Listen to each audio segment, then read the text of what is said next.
Hey guys, welcome back. Let's talk about the lesson for today.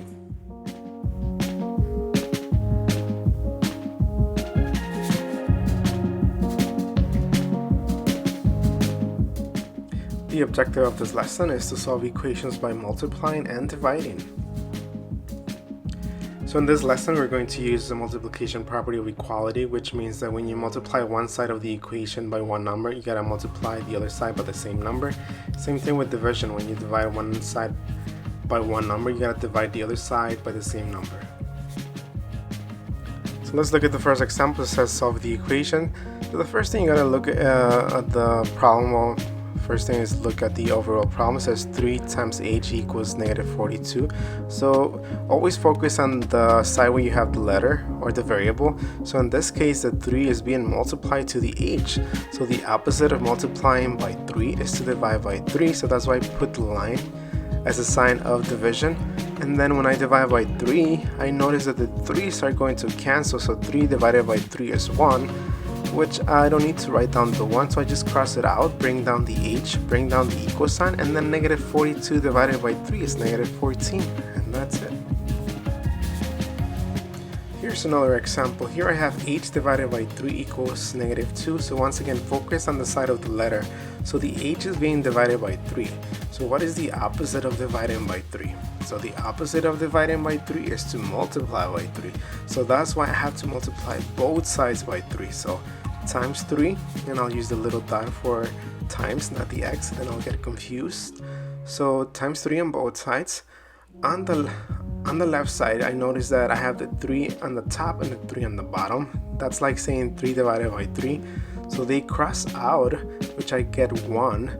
So that means I have the h by itself. So now bring down the h, bring down the equal sign, and the negative 2 times 3 will give me negative 6. And that's it. That's all you had to do for this problem. So h equals negative 6. Now let's look at this example. So for this one, it says 16 equals 8 times m. So once again, focus on the side of the letter. So I have the m with the 8. When they're next to each other, that means times. So that means I'm multiplying the 8 times the m. And the opposite of multiplying by 8 is to divide by 8. So that means I have to divide both sides by 8. So the 8 over 8 means 1 again. So I can cross them out, bring down the m, and then bring down the equal sign. And then 16 divided by 8 is 2. So that's it. That's all I had to do. Even though the m is on the other side of the equation, you can still solve it. Whether the letter is on the left side or the right side is the same thing.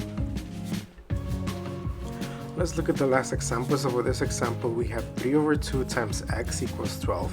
So for this one, we're going to use something called the reciprocal, which we've talked before. So remember, the reciprocal is to flip the fraction. So if I have 3 over 2, that means that I need to multiply both sides of my equation by 2 over 3. So I'm going to flip the fraction. That's what the reciprocal means. So now that I have 2 over 3 on both sides, now I gotta follow a similar process. So on the left side, notice how the 2 on the top, the 2 on the bottom, they can cross out. Same things with the 3, because we get 1 when we divide those numbers. So bring down the x, bring down the equal sign, and then on the right side we have 12 times 2. So I gotta multiply those 2. So 12 times 2 is 24, and then I'll keep the 3 on the bottom because I have not used the 3 yet.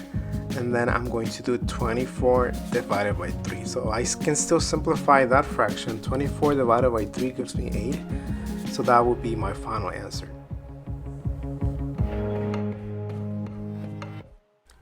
Alright, so now it's your turn. So in the assignments category, click on the one that says solving equations by multiplying and dividing. It's going to open a Google form.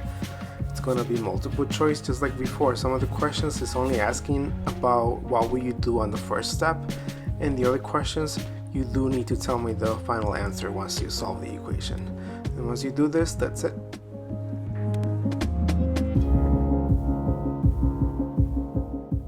As always, if you have any questions, please let me know and I'll be able to help you.